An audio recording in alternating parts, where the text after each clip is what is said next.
अगर आप यूएसए की डोंकी लगाकर यूएसए पहुंच चुके हैं और अब आपका केस शुरू होने वाला है, तो आपका वकील कौन सा फॉर्म भरेगा? आज मैं आपको यही दिखाने वाला हूं और उसमें क्या इंफॉर्मेशन पूछी जाती है।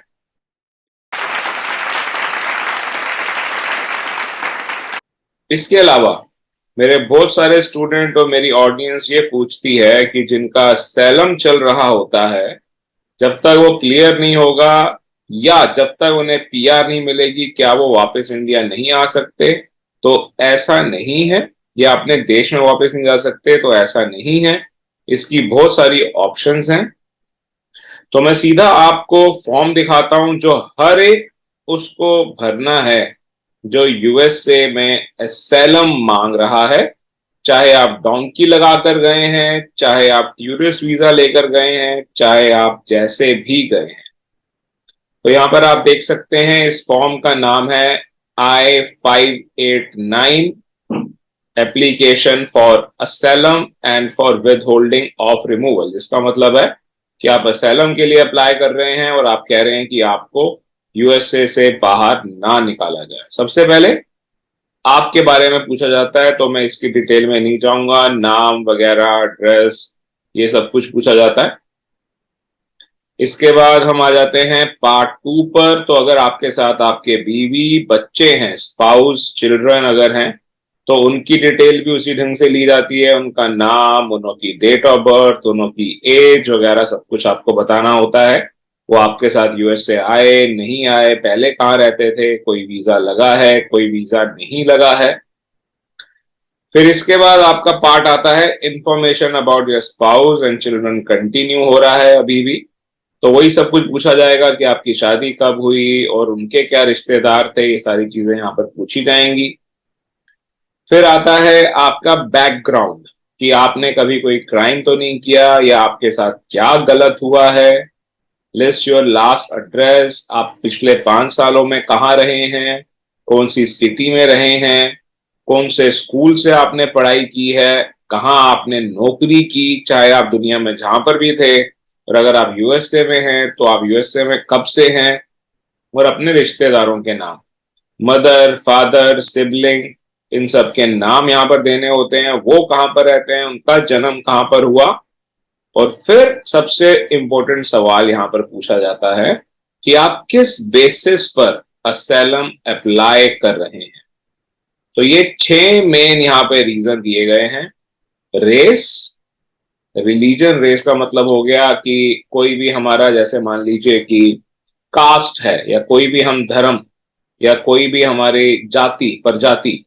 रिलीजन, धर्म आप जानते ही हैं। नेशनैलिटी, अगर मान लीजिए कि आप किसी ऐसे देश में हैं वहां पर आपको नहीं रहने दिया जा रहा, जैसे कि पाकिस्तान के अंदर बलोची जो हैं उन्हों को नहीं रहने दिया जाता, तो वो लोग बड़े आराम से असलम ले सकते हैं।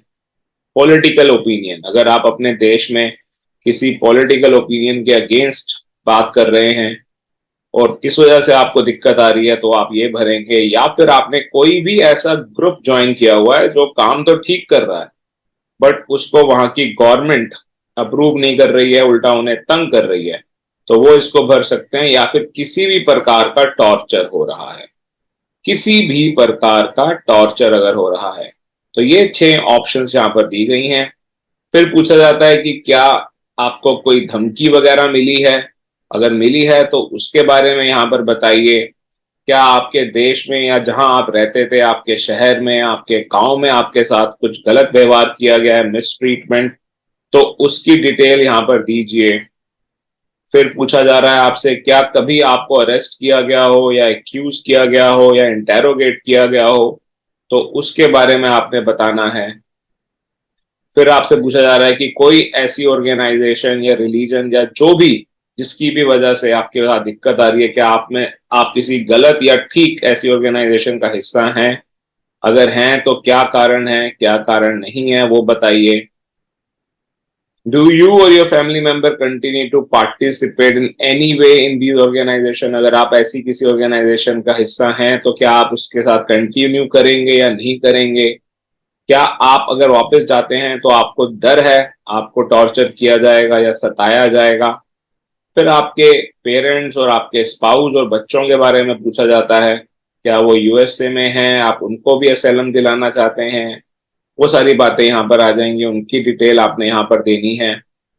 After leaving your country which are you claiming asylum, तो आप कहाँ का असैलम अप्लाई कर रहे हैं? Who are now in the United States, आपके घर में यहाँ पर आपके साथ कौन कौन आया है? Have you, your spouse, your children, other family members such as parents, तो उनकी डिटेल भी यहाँ पर दीजिए अगर वो आपके साथ आए हैं। Have you or your spouse or children ever ordered, incited, assisted or otherwise participated in causing harm? क्या आपने या आपके परिवार में किसी ने किसी के साथ भी कुछ गलत किया है किसी भी कारण से? फिर आपसे एडिशनल इंफॉर्मेशन पूछी जा रही है यहाँ पर, after you left the country where you were harm or fear harm did you return to the country, जब आपने अपना देश छोड़ दिया तो क्या आपको कुछ धमकियां मिली या कहीं और आपको सताया गया, रास्ते में कोई दिक्कत आई, और अगर आई तो बताइए कि आप वापस गए या नहीं गए? तो वो सब आपने बताना है, ट्रिप, पर्पस वगैरह सब, लेंथ कि कितने दिन से क्या क्या दिक्कतें आई वो आपने बतानी है। क्या आप ये असैलम यूएसए में 1 साल रहने के बाद अप्लाई कर रहे हैं? अगर ऐसा है तो थोड़ा सा प्रोसेस लंबा हो जाता है, तो अगर ऐसा है तो उससे पहले कोई आपकी हेयरिंग हुई है या नहीं हुई है? Have you or your member included in the application ever committed any crime? फिर से वही बात पूछी जा रही है, क्या आपने कोई क्राइम तो नहीं किया? और फिर आपको सिग्नेचर करने हैं उसके अंदर, अपनी पूरी डिटेल, आपके साथ जो लोग आए हैं उनों के बारे में बताना है, उनसे रिलेशन बताने हैं।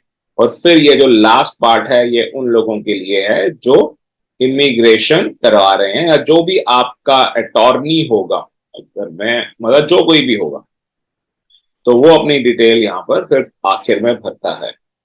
तो जिन्हों को इसका एक्सपीरियंस होता है वो इसको थोड़ा सा ठीक से भर लेते हैं, पर इसके अंदर ऐसा कुछ भी मुश्किल नहीं है जो आप खुद ना कर सकें। पहली बात तो डोंकी लगा के यूएसए जाना बिल्कुल गलत है, बिल्कुल भी ना जाएं। एक बार फिर से मैं यही कहूंगा कि आप अपना DS-160 भरें, B-1 B-2 यूएसए का नॉर्मल विजिटर वीजा लीजिए, आराम से जाइए। फिर अगर आपके पास सच में ऐसे कारण हैं कि आपको असैलम मिलनी चाहिए तो फिर आप I-59 बिल्कुल ठीक ढंग से भरिए।